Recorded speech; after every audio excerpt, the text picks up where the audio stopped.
Good morning, children. Today we will read the chapter 1, The Best Choice. Warm up. It is very important to know that very little is needed to make a happy life. It is all within yourself, in your way of thinking. ये हम लोगों को सबको पता होना बहुत ज़रूरी है कि बहुत छोटी सी चीज़ भी हमारी लाइफ को बहुत हैप्पी बना सकती है. It is all with in your self. ये सब कुछ आप में ही है जो आपको खुश कर सकता है और आपके वे ऑफ थिंकिंग पे डिपेंड करता है कि आप कैसे खुश रह सकते हैं. Try to be happy and come from core of your heart without attracting towards the outer world of materialism. हमेशा शांत और खुश रहने की कोशिश कीजिए from your heart without attracting. किसी भी बाहरी चीज़, किसी भी मटीरियलिस्टिक चीज़ की तरफ अट्रैक्ट हुए बिना अपने दिल की गहराइयों से हमेशा खुश रहने की कोशिश कीजिए. The best boy. Reading time. Rod and Todd. So were named the two lucky children chosen to go and see Santa Claus himself up at the North Pole. Rod and Todd दो friends थे, दो lucky बच्चे थे जिनको choose किया गया था कि वो जाएं नॉर्थ पोल पे और सेंटा के साथ उनकी मीटिंग हो, सेंटा से मिलने के लिए. A magic sleigh was sent to their homes to collect them and they flew north. एक बहुत ही सुंदर सा मैजिकल स्लाई उनके घर पे भेजा गया उन्हें पिक करने के लिए, जिसमें बैठ के वो नॉर्थ की तरफ उन्होंने फ्लाई किया. Pirouetting through the clouds as Christmas music played. और वो क्लाउड्स के ऊपर से उड़ते हुए जा रहे थे और क्रिसमस म्यूजिक चल रहा था. Everything they came across was marvelous.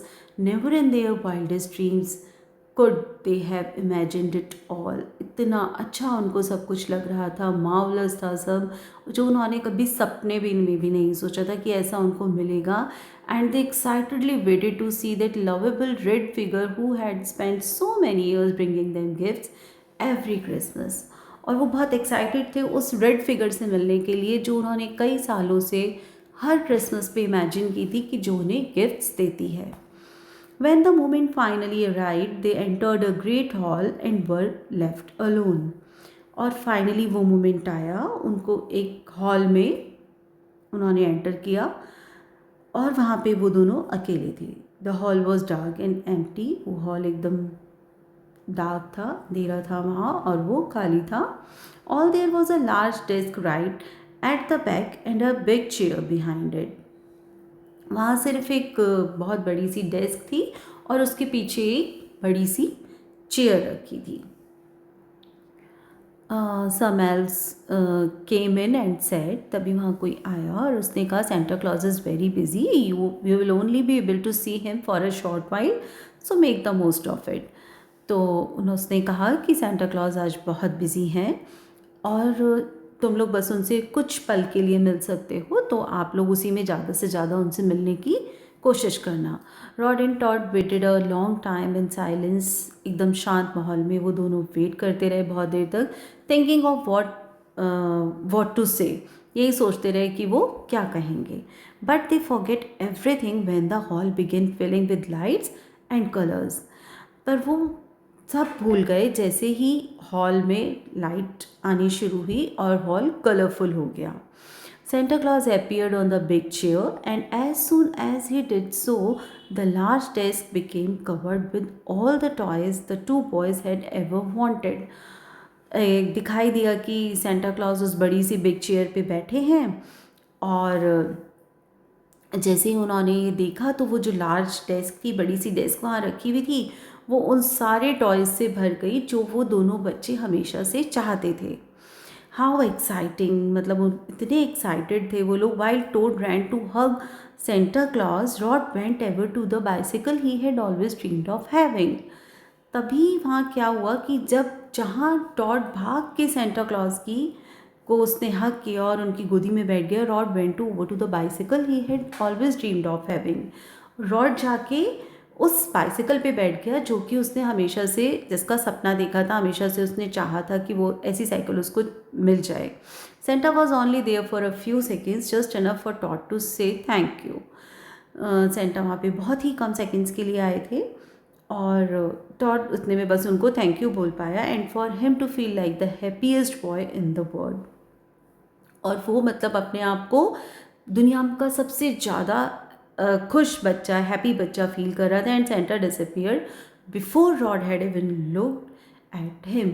और इतने में ही मतलब जब तक रॉड सेंटा को देख पाता तब तक वो सेंटा वहाँ से डिसअपियर हो गए, वो चले गए, क्योंकि वो बहुत कम देर के लिए आए थे।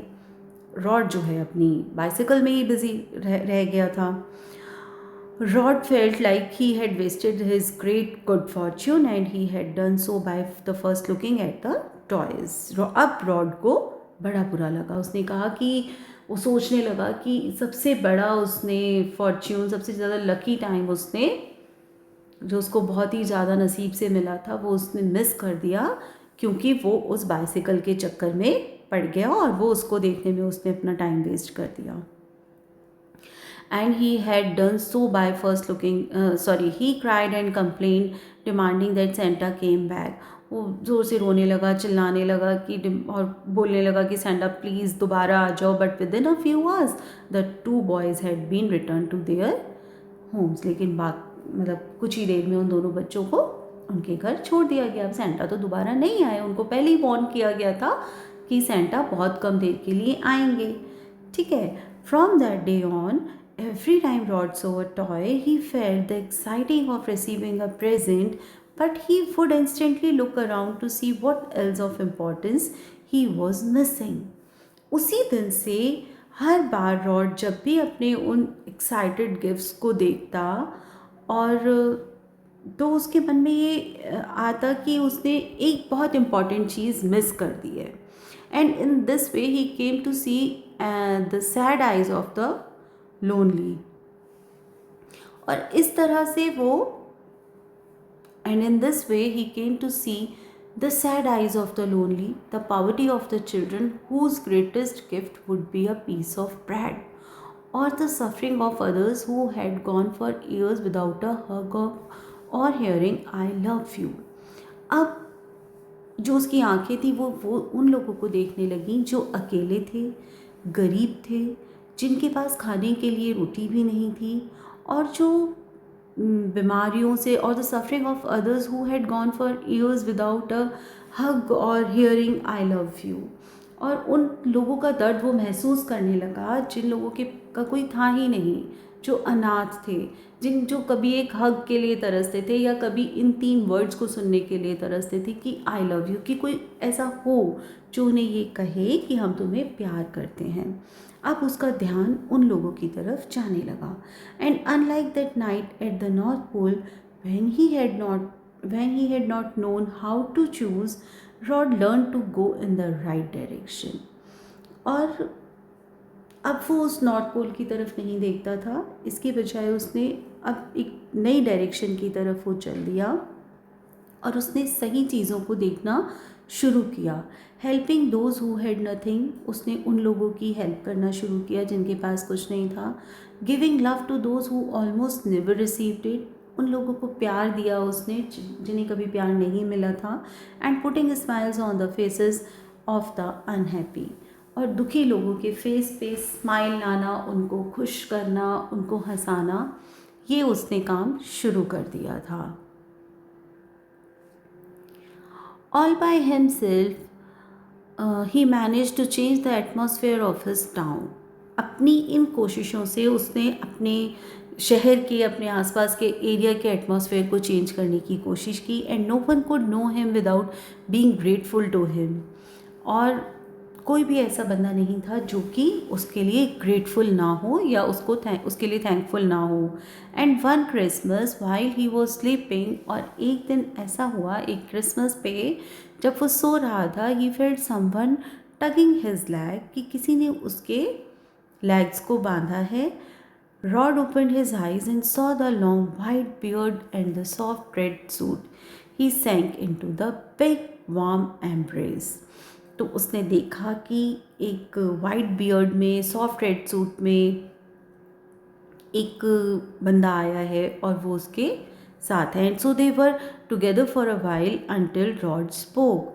और वो थोड़ी देर उसके साथ रहा। जब रॉड ने ये कहा इन अ क्वाइट वॉइस, धीरे से अकॉम्पनीड बाय टीयर्स, रोते हुए, forgive me, I did not know how to choose what was most important, कि आप मुझे माफ़ कर दो, मुझे नहीं पता था कि कैसे मैं ज़्यादा इम्पॉर्टेंट चीज़ को चूज़ करूं। But Santa Claus answered with a smile, Santa ने स्माइल के साथ उसे आंसर किया और कहा, फॉरगेट दैट, उसे भूल जाओ।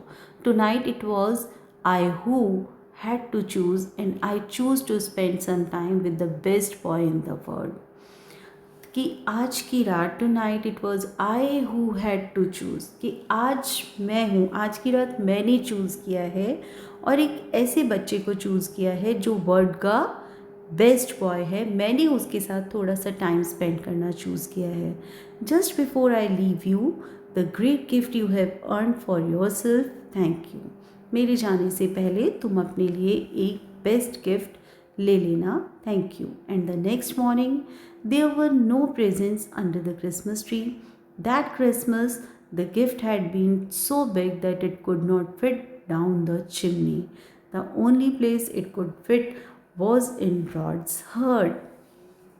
नेक्स्ट मॉर्निंग क्रिसमस ट्री के नीचे कोई प्रेजेंट नहीं था तो क्या, उसके मतलब रॉड के हर्ट में एक बहुत ही इम्पॉर्टेंट फीलिंग थी, जिससे कि वो बहुत खुश था और जो वो रिग्रेट अब तक कर रहा था वो ख़त्म हो चुका था।